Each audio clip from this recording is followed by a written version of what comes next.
கதிரோட கன்னை யூஸ் பண்ணி ஐஸ்வர்யா ராஜேஷ் மர்டர் பண்ணனால பெண்கள் சப் ஜெயிலில் இருக்காங்க. கோர்ட்டில் கேஸ் நடக்குது. இவங்களோட வக்கீலா லால். லால் யாருன்னா ஒரு சமூக ஆர்வலர். தப்பு பண்ணுறவங்கள சட்டத்துக்கு உட்பட்டு தண்டிக்கணும்னு கொள்கை உள்ளவர். அது மட்டும் இல்லாமல் நம்ம ஹீரோ கதிரை சின்ன வயசுலேருந்து வளர்த்ததே அவர் தான். லாலுக்கு ஒய்ஃபு, மகனா அமித் பார்கவ், அப்புறம் அவங்க வீட்டில் டிரைவராக ஒருத்தர் இருக்கார். ஐஸ்வர்யா ராஜேஷ் கேஸ் நடந்துட்டு இருக்கிற ஃபைனல் ஹியரிங் டைமில் லால் தன்னோட காலேஜில் செட்டு கிடக்கிறாரு. அது ஒரு சூசைட் மாதிரி செட் பண்ணி இருக்கிறாங்க. இதை அந்த ஏரியா இன்ஸ்பெக்டர் சரவணனை விசாரிக்க சொல்லாமல் கம்பல்சரி லீவில் இருக்கிற கதிரை விசாரிக்க சொல்கிறாரு டிஐஜி. ஊரில் திருவிழா டைம், ஸோ சீக்கிரட்டாக விசாரிக்க சொல்கிறாங்க.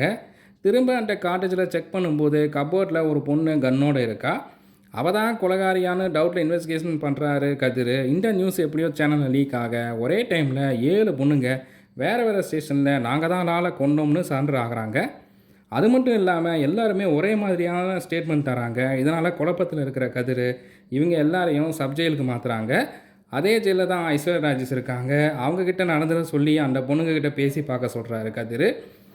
ஏற்கனவே கேஸ் நடக்கும்போது வக்கீல் சட்டத்தால் திரும்பவும் வேறொரு வக்கீல் மூலமாக கேஸ் ரீட்ரையலுக்கு வருமே, எல்லாமே சொல்லணுமே ட்ராமாவில் இருக்கிற ஐஸ்வர்யா ராஜேஷ் இந்த 8 பொண்ணுங்கக்கிட்ட பேசி ஏதாவது க்ளூ கண்டுபிடிச்சாங்களா?